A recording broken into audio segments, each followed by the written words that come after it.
بسم الله الرحمن الرحيم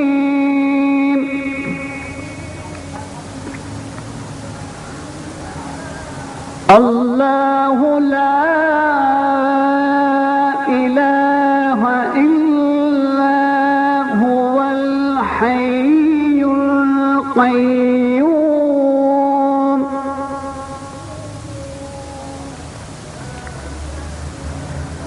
لا تأخذه سنة ولا نوم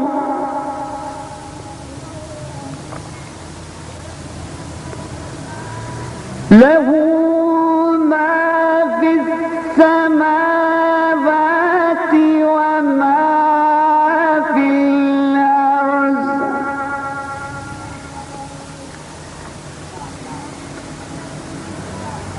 من ذا الذي يشفع عنده إلا بإذنه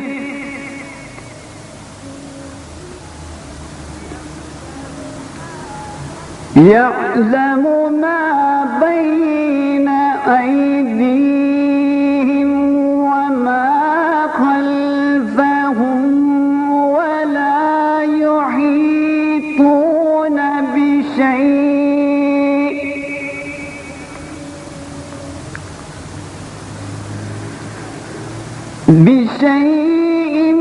من علمه إلا بما شاء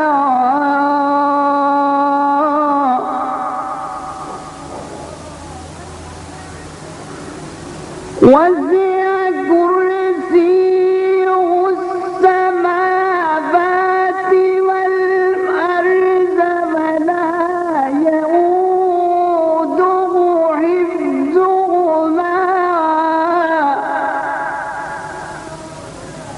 وهو العلي العظيم.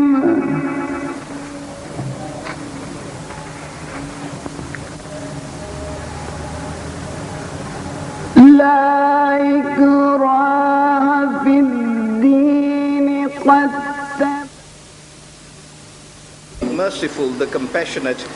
All praises to Allah, the creator of the universes and their sustainer, the provider of believers and unbelievers, and may his choicest blessings be on the seal of his prophets, the last of his messengers and his holy progeny, and in particular may his unceasing blessings flow on the immediate successor to the holy prophet, on Imam Ali ibn Abi Talib salawatullahi wa salamu alayhi. 37 AH was the year we were discussing last night.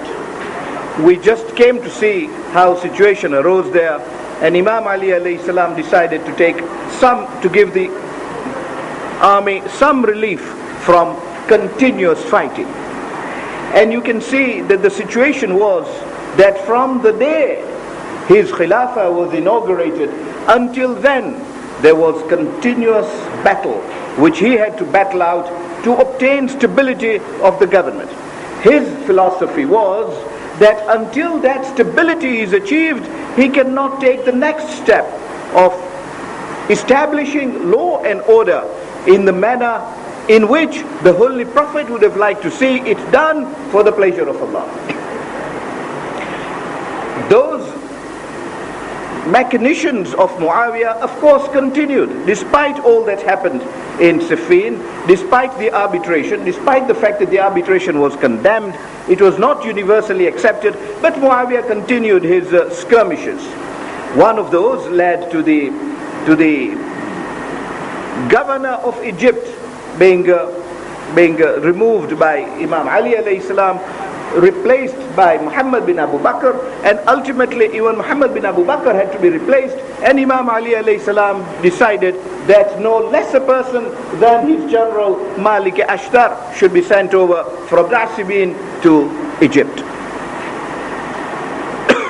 Taking advantage of the fact that a strong man, a pious man like Malik Ashtar was being sent, he decided for the first time that he will send to him the blueprint of the function of a governor under Islamic administration. Malik Ashtar was not only a valiant warrior, as we saw yesterday, fantastic with his wielding of the sword.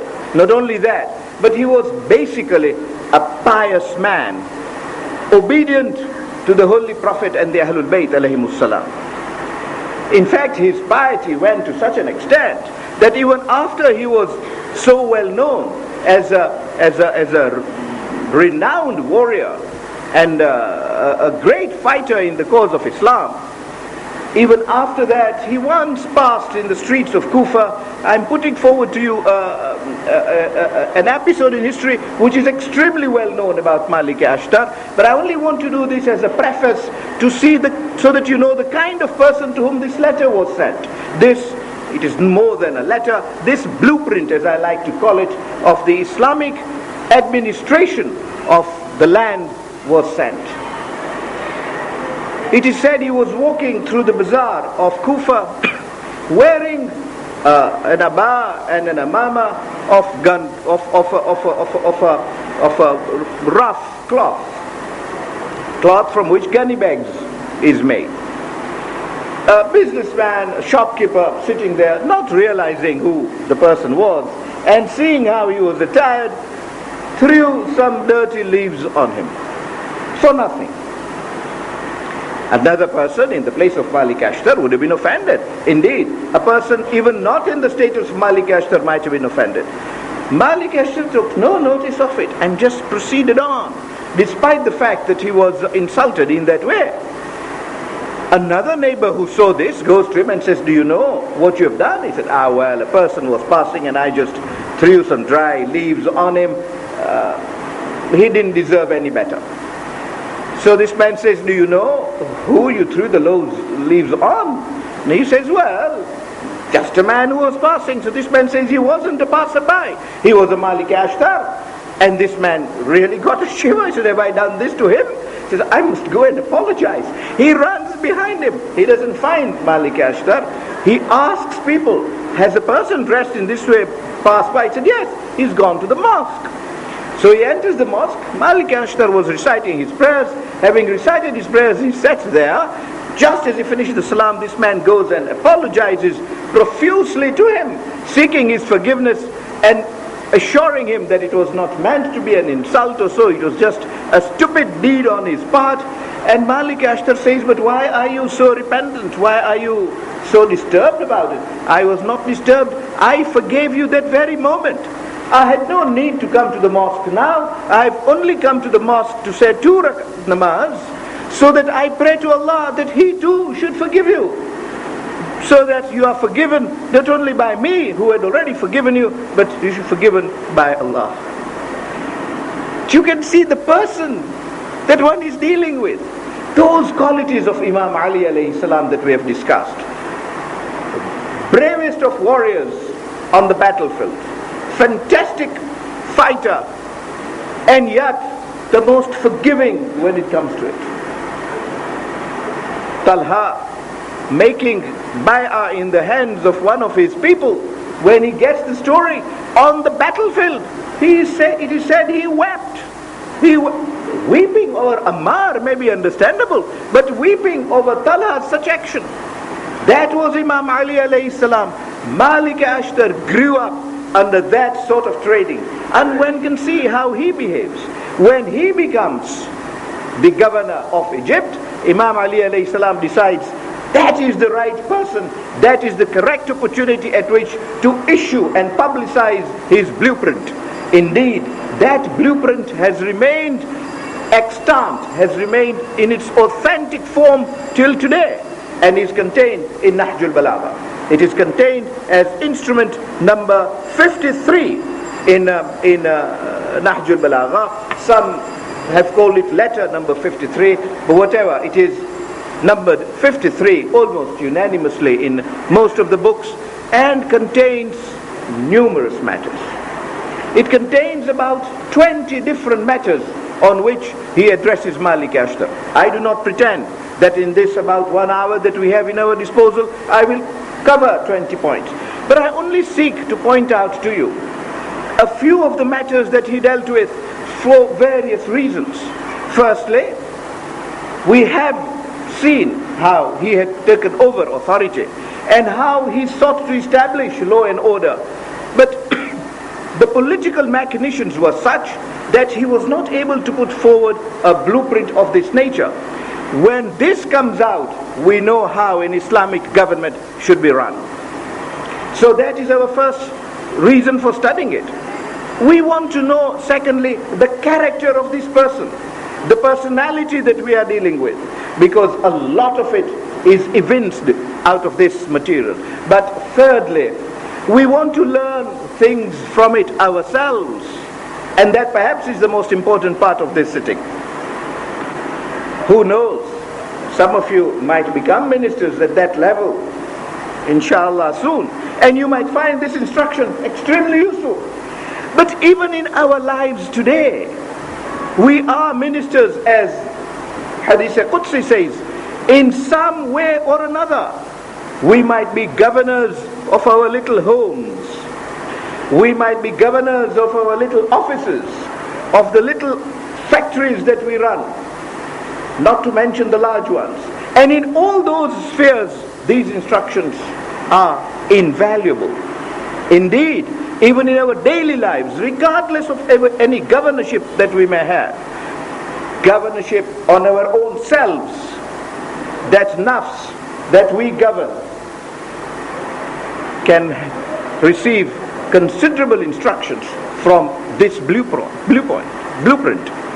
The first thing that Imam Ali alayhi salam, as you would expect, mentions in this blueprint is that any person in authority, and in particular a governor, should act only in the fear of Allah. Indeed, that is what that is his first word, and that is his last word. Inshallah, we shall examine his last word to us on Sunday night.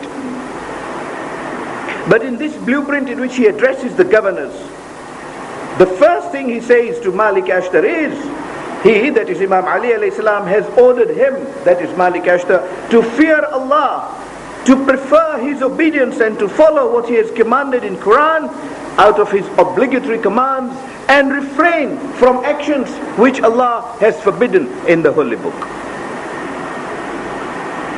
And Imam Ali alayhi salam then makes a fantastic statement of a wise saying, says that virtue is only attained by fulfilling that which Allah has commanded, and vice is only gained by disobeying the commands of Allah. So one can see that line drawn right across the board, straight and easy to see. If the youth of today wants to become virtuous, the answer is in that blueprint, regardless of whether there is governorship or not. Hence I say the importance of considering these instructions, regardless to whom they are addressed. He says, without following which one cannot achieve virtue, that is following the commands of Allah, nor be vicious, one cannot become vicious except by opposing them, save by opposing them and ignoring them. And one must help Allah, the glorified, with three things: with his heart, hand and tongue. Because Allah, whose name is sublime, takes responsibility for helping him who helps him, and for protecting him who seeks his support and gives him his support. Three things by which he says we should help Allah. We should help Allah by our heart, by our tongue, and by our hand. Heart, hand and tongue. Isn't that a matter for routine application? That when we talk with our tongue, we talk in the name of Allah, in the cause of Allah. When we use our hands, we do so, and when we use our heart, we do so. So comprehensive. Evil desires flow in the heart. It may not necessarily be a desire to do something wrong. It may be a desire to feel something wrong. to feel that one should be regarded as important, for example.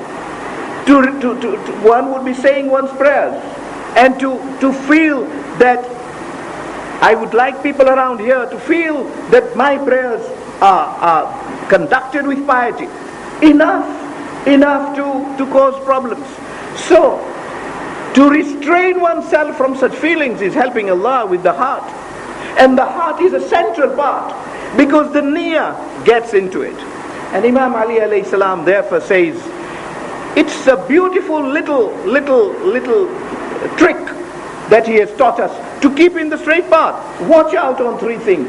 Watch out on your heart, watch out on your hand, and watch out on your tongue, so that you do not speak. And this may be the one on which we are easily prey to sins today, the way we use our tongue without a second thought, without a pause. That's another trick Imam Ali alayhi salam has taught in another saying, that when you want to speak, pause for a second. It doesn't have to be for a minute, enough to make you reflect whether you should say what you are about to say. Here he tells Malik Ashtar, help in that cause in three ways: with your hand, with your heart, and with your tongue. That is the first instruction he gives. Taqwa, fear of Allah, and performance of duties in the name of Allah. But that indeed is the do it all and leave it all instruction, because if one does act in the name of Allah and in the cause of Allah, what path can one ever be on except the Sirat al-Mustaqim? It is when we forget that path and become involved in corruptions, when money and worldly gain becomes more important, when position and ego becomes more important, that one loses track. Now, it is easy to get into situations of ego. It is easy to get into situations in which wealth becomes important. And that is what Muawiyah exploited all the time. Imam Ali alayhi salam's function, as he saw it, was to combat that. It was not enough to combat Muawiyah in order that he does not seek the governorship of the Muslim jurisdiction. That was not enough from the angle of Imam Ali alayhi salam. What was important was that those methods, vicious methods that Muawiyah was using, be eliminated. And he achieved a lot by mere creation, by mere inspiration, by mere guidance of people like Malik Ashtar and Ammar Yasir, and many more names that inshallah we shall discuss tomorrow night. And if we do not reach those names tomorrow night, on Sunday night, but inshallah we shall discuss those names, because those names are names of inspiration for us. So that then was the first, as had to be, teaching of Hazrat Amir alayhi salam in this blueprint. And he proceeds to tell Malik Ashtar that he must control his passion, because that is the important thing, control of the passion. And that makes a golden statement. He says, therefore, Malik, the best collection with you should be the collection of good deeds. Not the collection of £1 million, not a collection of 100,000 dirhams, for example, that Ash'as is said to have received from Muawiyah, but a collection of good deeds. Because those are the deeds with which one moves to the next world. Just as we want a saving in this world, so that in dire days we have a roof on our head, and we have a saving from which we can live in days to come when we may not be able to work. Likewise, after this world is the next world. So we need some reserve, what is commonly known as zakhira, some reserve for the next world, and that can only be a collection, as he puts it, a collection of good deeds. Not a good deed or two. If man is greedy of virtue, those cannot be his aim. Imam Ali alayhi salam puts it so beautifully. He calls it a collection. He says the best collection with you should be the collection of good deeds. And the next thing that he mentions to Malik Ashtar, I do not wish to go through all those, but the next important thing that I think we must discuss this evening is he is known by the youth as a very austere person, as a very on the line person. But look at what he says to a governor who is governing other people, which can be important to us when we deal with our children or with our subordinates or whomsoever on whom we have control. He says, habituate your heart of mercy for the subjects and affection and kindness towards them. Do not be over with them like greedy beasts. They are of two kinds. He says the subjects, the one who will be receiving orders from you, are of two kinds. Either they are your brother in religion and hence special treatment for them, or else they are one like you in creation. That is the children of Adam. So one can see how he puts affinity between the ruler and the ruled, the governor and the governed, that these governed people are either your fellow Muslims, or at least they are your fellow human beings. One can see straight away that the doctrine of human rights, particularly the Universal Declaration of Human Rights, only came into effect in 1948, only 50 years ago, was in the mind of Imam Ali when this blueprint was prepared. That you must be able and you must be you must have so trained yourself that you are able to treat those subjects either as your co-Muslims, in which case Quran says they are your brothers, or at least your common human beings who are entitled to human respect, and not only that, kindness. When I read this, I said to myself, where is the Universal Declaration of Human Rights? Because that declaration only talks of rights. Right to property, right to life, right to safety, right to protection by the state. All those fundamental rights. Never does it talk of kindness. There is no room for mercy in that declaration. And that is one of the first things that Imam Ali alayhi salam puts forward in his blueprint. And he goes further than that. He says, they will commit slips and face mistakes.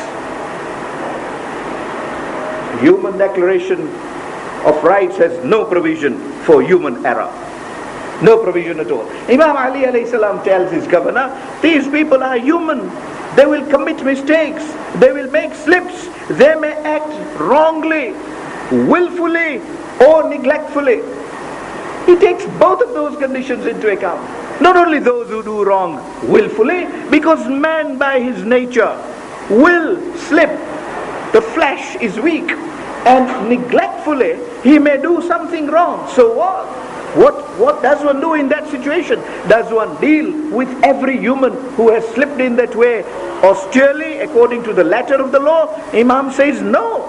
He says, so extend to them your forgiveness and pardon in the same way as you would like Allah to extend His forgiveness to pardon to you, because you are over them and the Imam is over you, while Allah is over the Imam who has appointed you. Look at the hierarchy that Imam Ali alayhi salam, the hierarchy was there, but the way he manifests it and builds the levels of authority, saying quite clearly that even what I tell you is not of me. It is because I know there is someone over me who is supervising me. And there lies the difference. There lies the difference between a Khalif appointed by men and a Khalif appointed by Allah. And hence do we say there can never be a Khalif on earth to govern affairs dictated by Allah but elected by men themselves. True governance of what Allah wishes should prevail on earth can only be achieved if that appointment is a divine appointment. Allah did not create this earth so that man can falter and man can live on it as he chooses. Allah had a design for man so that man is developed from stage to stage to a situation in which man reaches proximity to Allah. Man reaches a level at which Allah is able to be proud of that man. As indeed we have instances cited by the Holy Prophet in which Allah has been able to take pride in a human being He created, Imam Ali alayhi salam. Particular example is the way he slept in the bed of the Holy Prophet on the night of Hijrah, a situation we have already discussed. When we see these things happening in the world today, and man has not attained his spiritual perfection, man has not been able to attain the kind of life Allah worked out for him, one sees that man has faltered, has taken the wrong course. And hence we say, and we've discussed this in 1996, we say that we say what the Holy Prophet said, that when the last of his guides will come, there will be peace on earth and goodwill between mankind. A situation in which man will be able to reach that pinnacle of his spiritual advancement, in which he will live as a human being lives, and not the way in which a beast lives, way in which we are able to compare our lives today to that of a beast, despite the fact that we have intellect, because we are not able to use that intellect to govern and control our passions. Exactly the doctrine that Imam Ali alayhi salam discusses in this particular blueprint. But he says, whilst the situation lasts in which they make mistakes, even neglectfully or even willfully, deal with them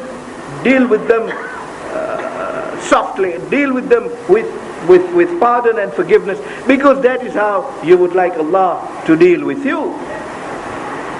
Of course, in an administration of a state, that kind of treatment from the governor has an effect and impact on the governed. And that was the impact that Imam Ali alayhi salam sought to produce in the kind of advice he was giving.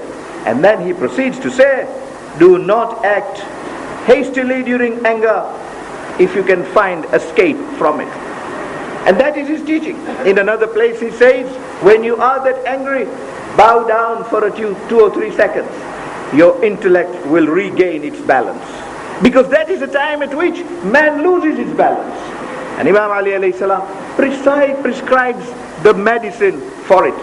Here he tells Malik Ashtar, do not act hastily during anger if you can find escape from it.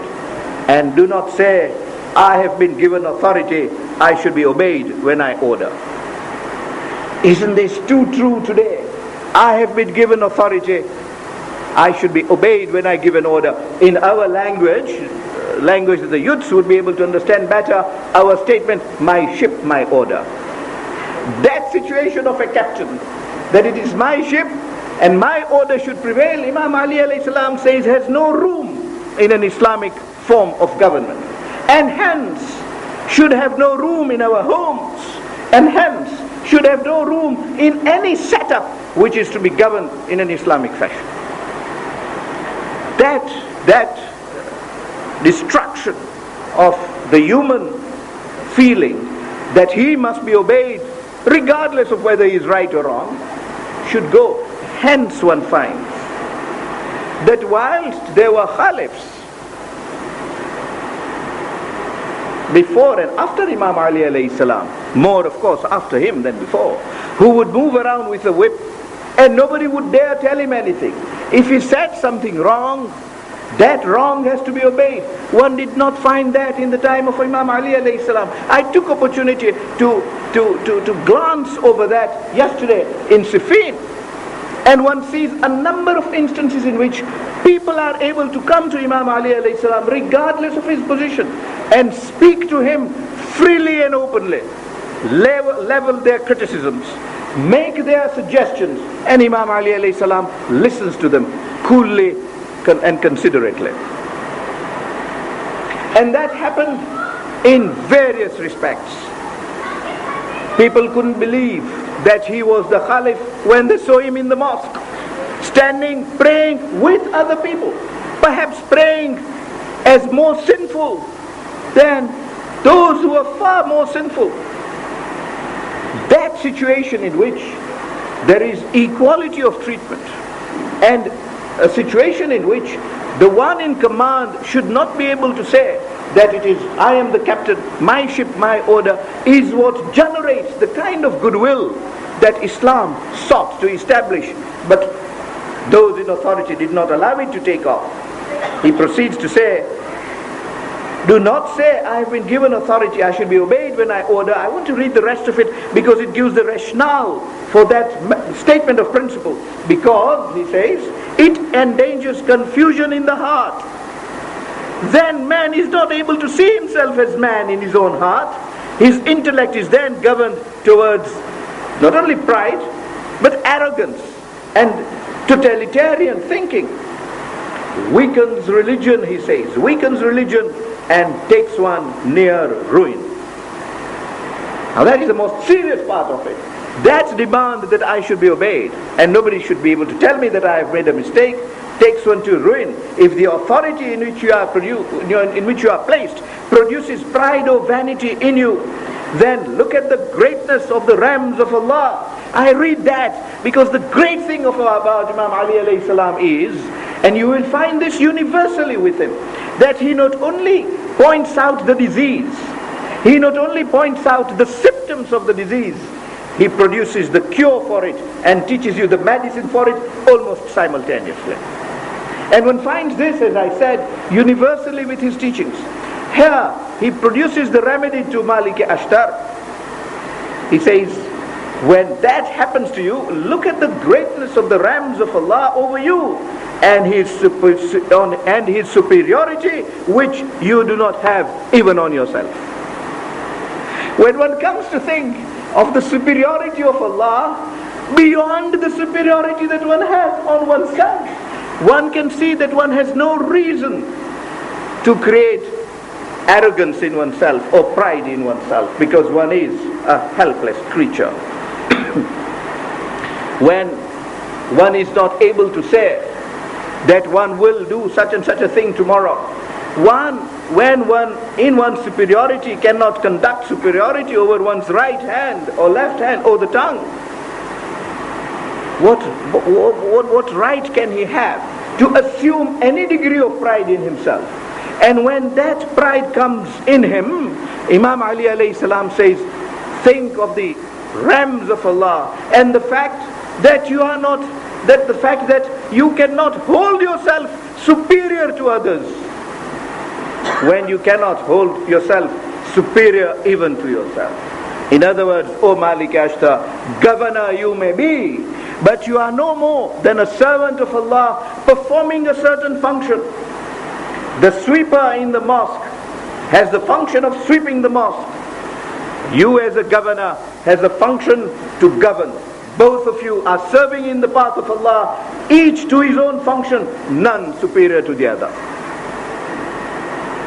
That is the teaching of Ali alayhi salam, my brothers and sisters. And he has put it in his blueprint. And that is the kind of life he expects us to lead. One in which there is obedience to Allah in the functioning of mankind. And you can imagine that when that state of affairs is achieved, Islam prevails on earth. أرسله بالهدى ودين الحق ليظهره على الدين كله.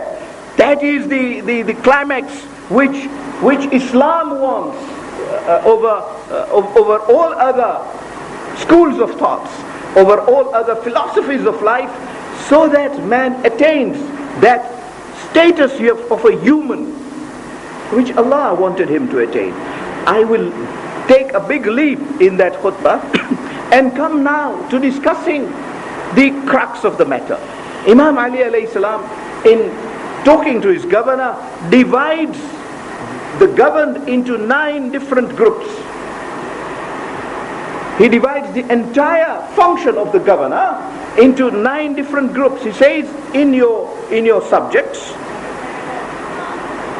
in your subjects, there will be 9 sets of people whom you have to deal with.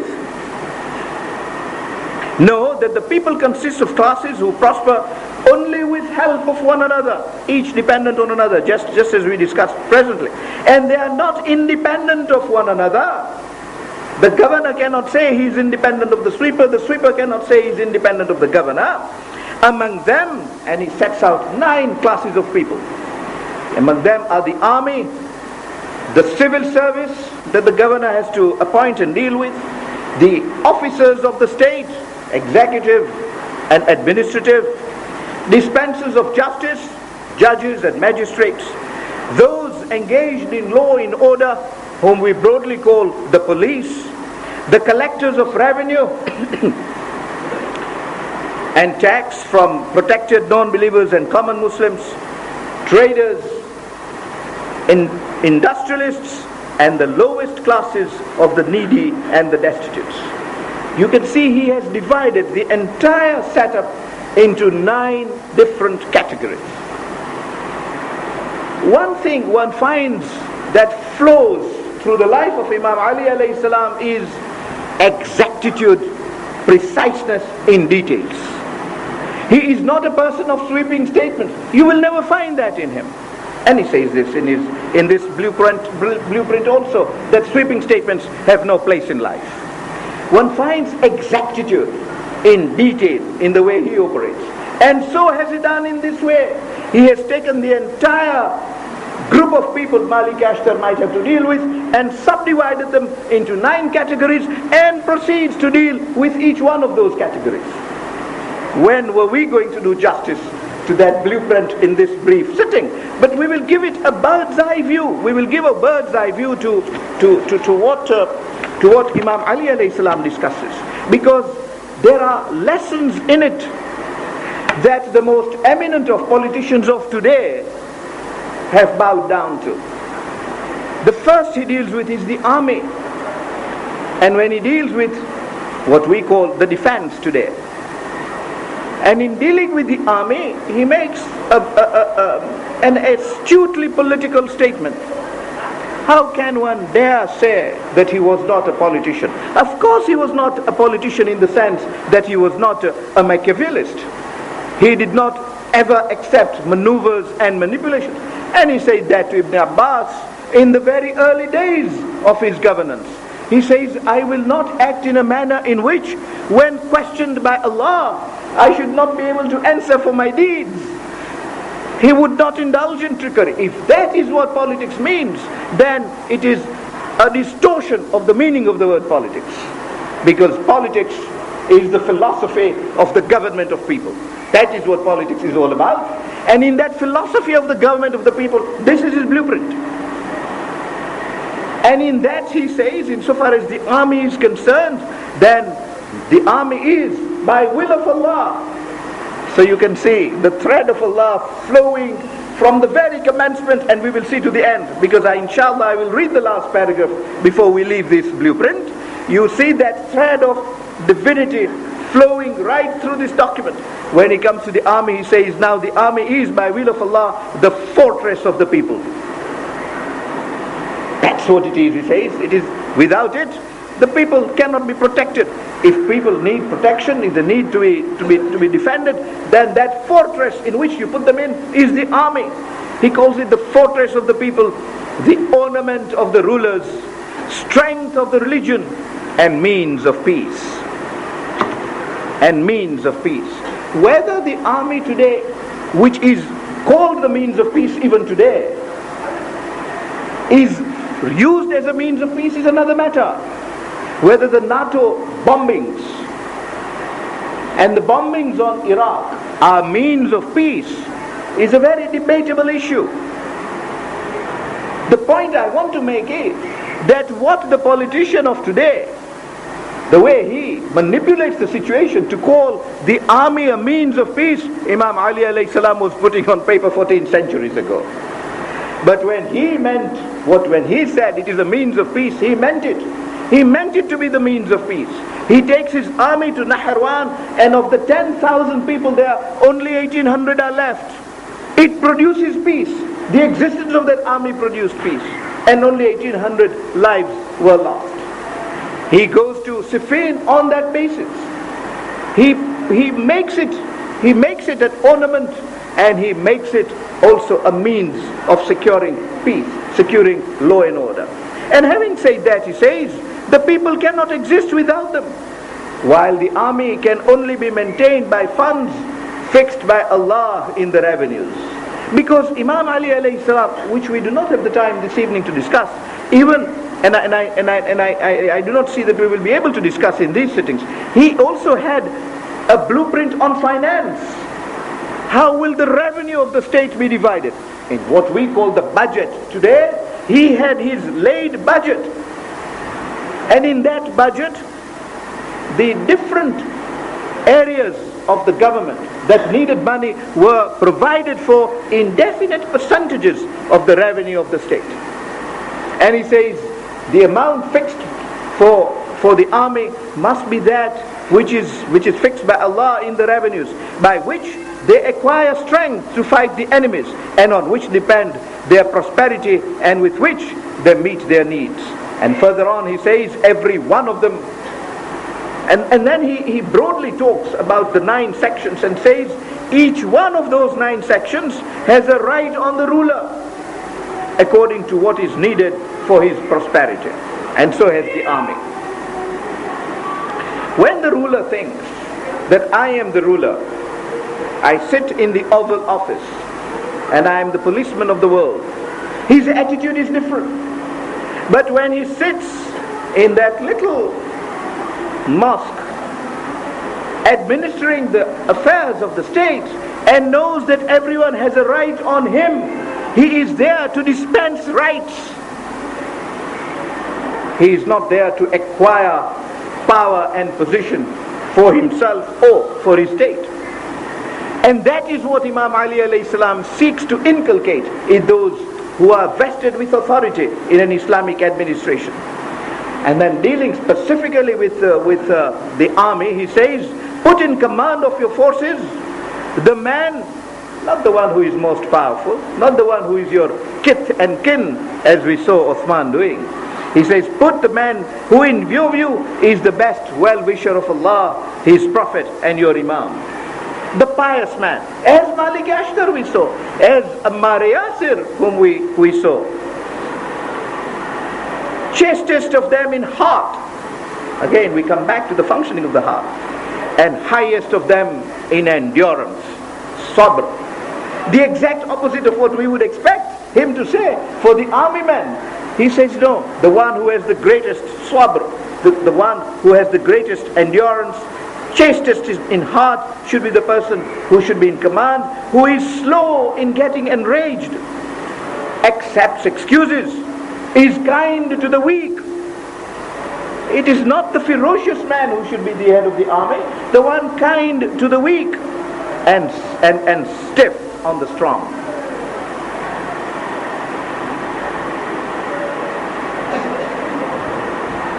And one finds those qualities so deep-rooted in him. And I was going to discuss this on Sunday night, but I'm tempted to say it now. So deep-rooted in him. This is not merely a preaching by him. These are all matters he practiced in life. So much so that when the time comes that he is on his bed with the wound from Abdurrahman ibn Muljam, and he is martyred because of that wound, Khidr, a prophet of Allah, is reported to have stood on his doorstep and delivered a lecture on Imam Ali alayhi salam, which was immediately recorded. And in that lecture, Khidr says to him, Al-Wadha'ifu wal-Qawi indaka sawa. The weak and the strong before you were equal, until you took away the right of the weak that was usurped by the strong from the strong and delivered it to the weak, and you made sure that the weak and the strong both contain their own rights and live according to their rights. That was him. That was him. And this is exactly what he preaches in his blueprint, so that it remains till today. He says, be kind to the weak and stiff on the strong. Violence should not raise his temper, and weakness should not keep him sitting. Those, he says, are the qualities that he should find in the commander of the army. The commander of the army should have position before you who renders help to them equitably and spends from his money on them, that is on the army, and on those of their families who remain behind, so that all their worries converge on the one worry of fighting the enemy. They're not worried about what happens to the families. appreciates the performance of each one of them, and then completes that particular part by saying something which was a fault in his predecessors. He says, the high position of a man should not leave you to regard his small deeds as big, nor should the low position of a man make you regard his big deeds as small. Those deeds must be weighed in balance and be given their proper due. And coming to judges, he says, for settlement of disputes among people, select him who is most distinguished of your people in your view. Various codes have been sent out in the world on judiciary, on appointment of judges. But look at this one paragraph, which is all-embracive and so comprehensive. Imam Ali alayhi salam says, the first condition in the appointment of a judge is, he must be a person who is distinguished in society. In other words, a person whose views people are prepared to respect. You cannot have a judge who people do not respect, because if they do not, there will be no respect for judiciary, there will be no respect for the system of law and order. That is the first. And when people today see a person thinking in this way 14 centuries ago, they wonder who they were dealing with. There isn't a Christian writer, there isn't a Jewish writer who has not come out when analyzing Ali to say that he was the most virtuous of person, the most intelligent of person, a person with the greatest foresight.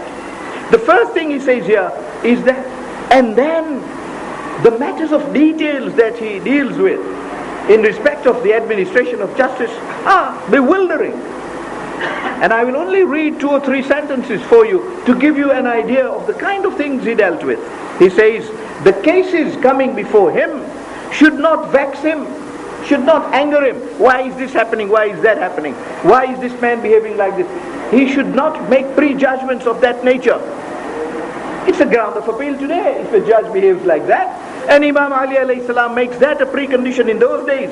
The cases coming before him should not vex him. Disputation should not enrage him. People will dispute with each other. They will talk rubbish against each other, because that is what litigants are there for. Imam Ali alayhi salam says, when they behave like that in court, he should not get enraged. And it happens in courts every day. Judges lose their temper with litigants who continue with disputation. He should not insist on any wrong point.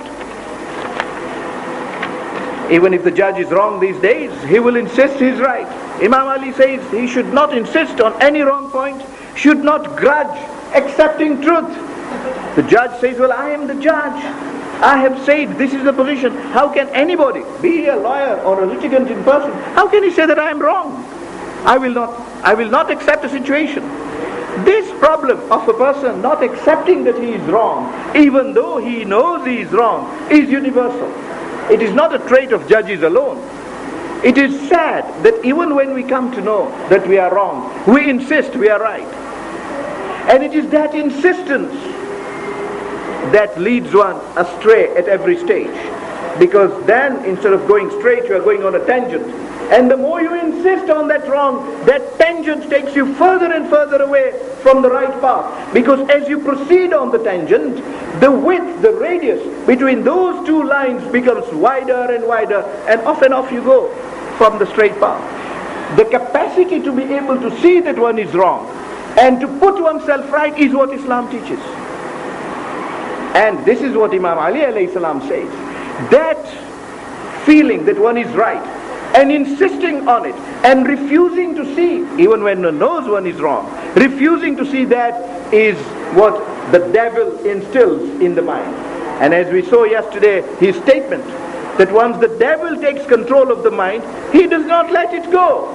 He persists, and as he persists, we persist on the wrong, and further away we go. But that trait, that weakness, is of greater consequence when it is in a judge, because the weakness results in miscarriage of justice. And Imam Ali alayhi salam is there to stop it. He says he should not grudge accepting truth when he perceives it. He should not lean towards greed corruption should not enter his mind at all when he is dispensing justice,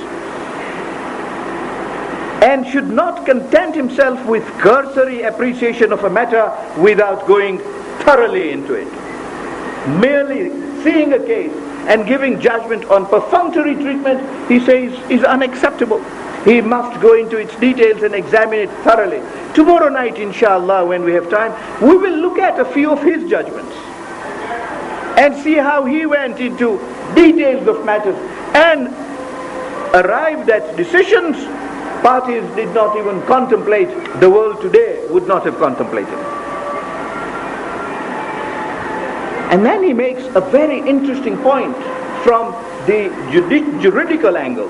He says he should be most ready to stop and ponder at doubtful points, most regardful of arguments, least disgusted at the quarrel of litigants, most patient at probing into matters, and most fearless at the time of passing judgment. Each one of them a subject of a thesis by itself. And he clusters them together and says, "Oh Malik, follow these steps and you will have the right judge." Not easy, he says. Praise should not make him vain. We are so guilty of that weakness. We are so much a victim of that weakness. He teaches that loud and clear. He says praise should not make him vain, and elation should not make him lean to any side. How true is it today that we are always on the side of the one who comes and praises us? And even if we are wrong, the one who says you are right is the one we will support.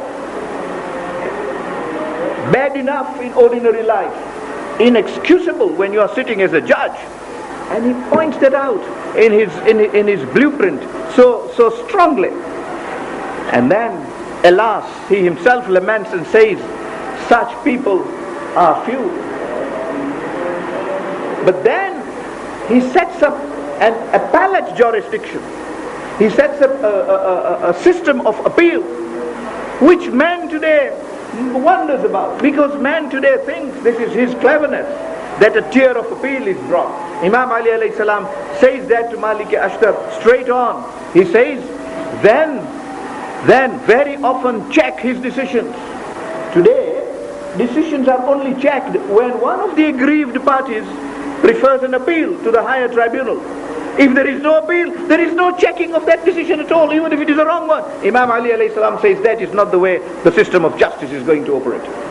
The governor must very often, is the expression he uses, very often check his decisions and allow him so much money as remuneration that he has no excuse worth hearing for not being honest, and there remains no occasion for him to go to others for his needs. How many a society today in this 21st century, how many a society today fails in its judiciary because the judges are not properly paid?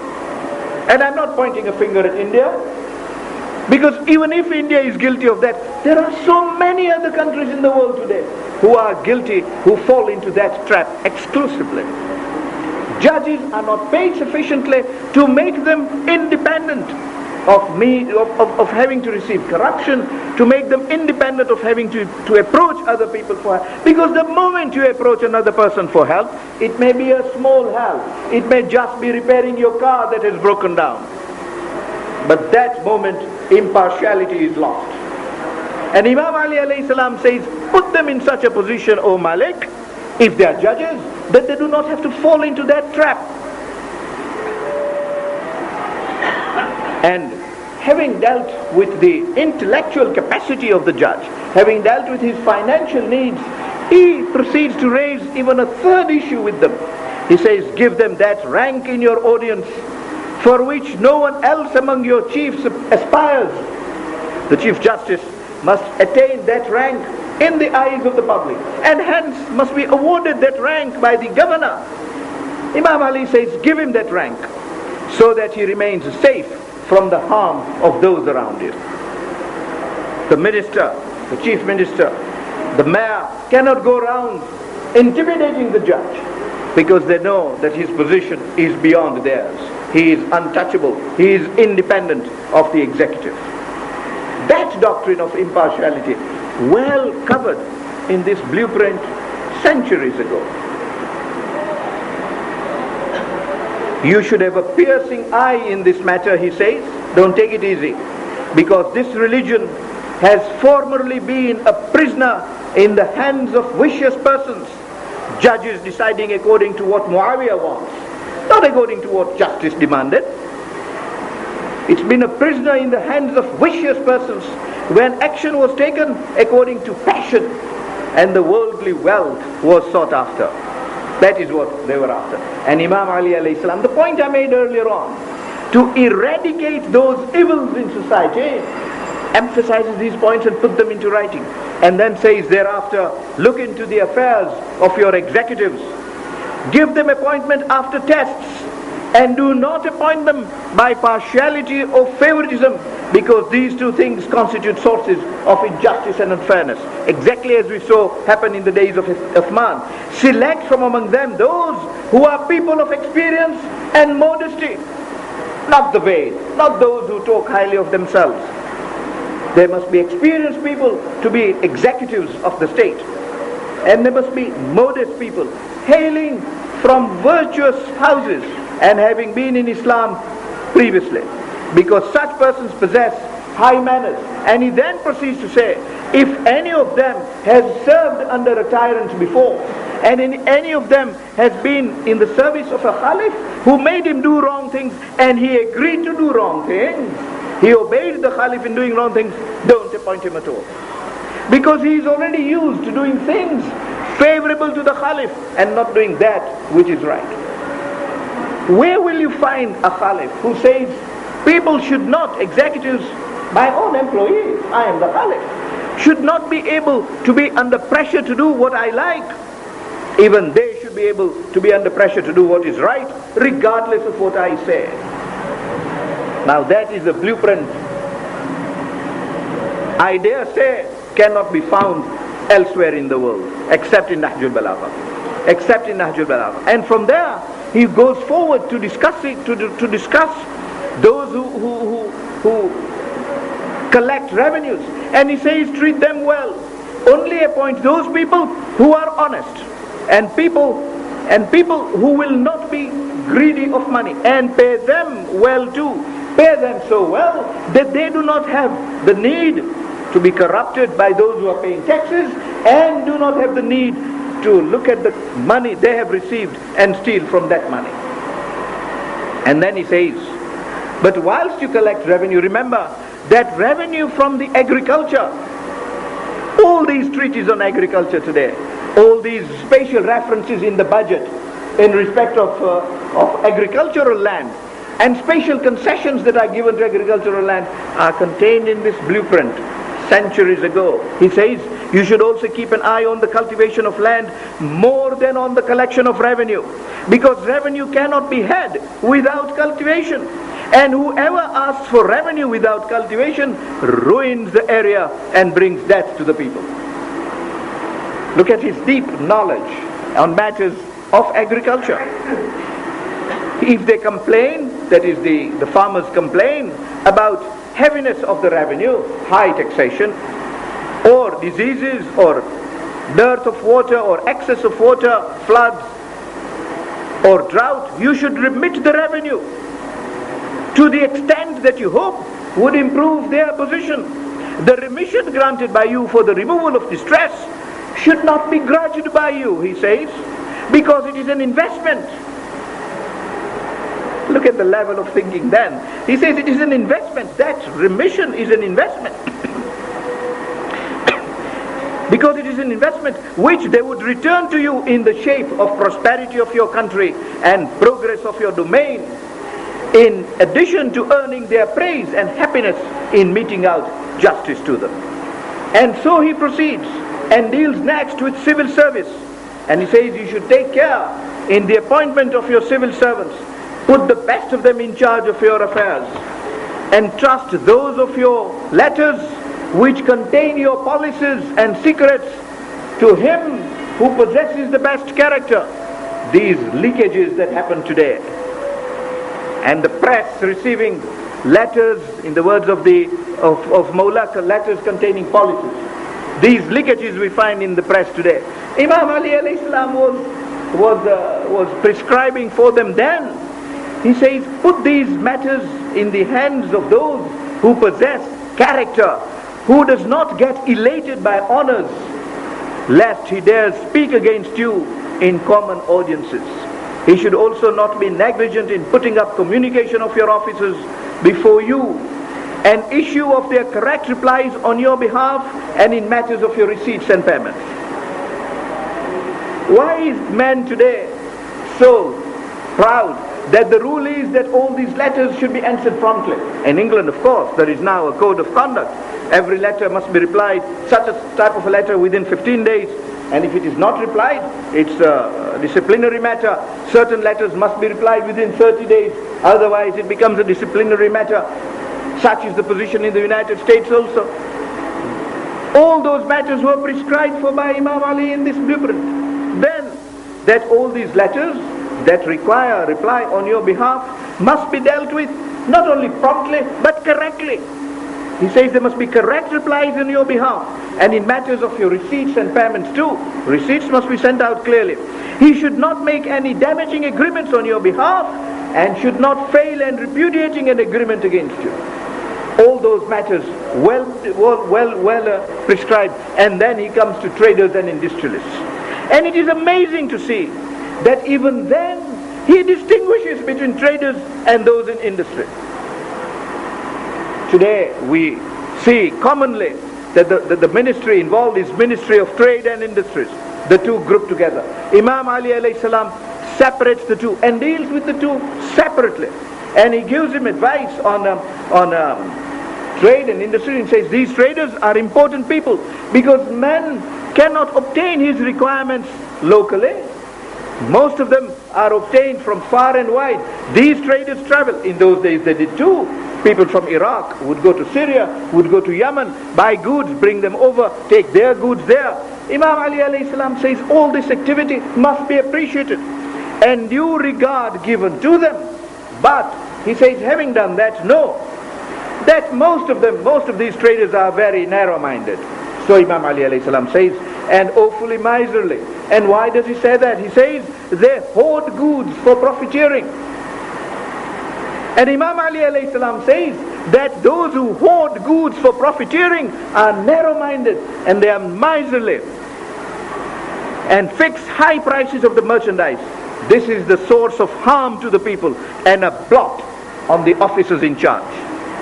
He says those to blame are not only the traders, but the officers in charge also. He puts it as a blot on the governor. Stop people from hoarding, because the Prophet of Allah has prohibited it. Enough reason. He needs no more. If the Prophet has prohibited it, it must be stopped, because it must be right. Because he said so. Because that is the order of Allah. That is the administration he was propounding. He was saying stop people from hoarding because the Prophet has prohibited it. The sale should be smooth with correct weights and prices, not harmful to either party, neither the seller nor the buyer, nor the purchaser. Whoever commits hoarding after you're prohibiting it, give him exemplary punishment, but not excessive.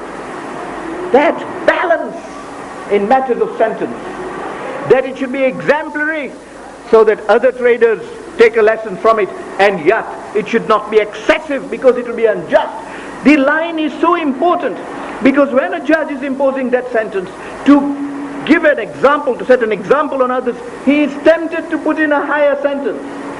But a higher sentence to teach others a lesson must not be excessive for the crime for which it is committed. That doctrine, so well established in the law today, is enunciated by Imam Ali alayhi salam in this blueprint centuries ago.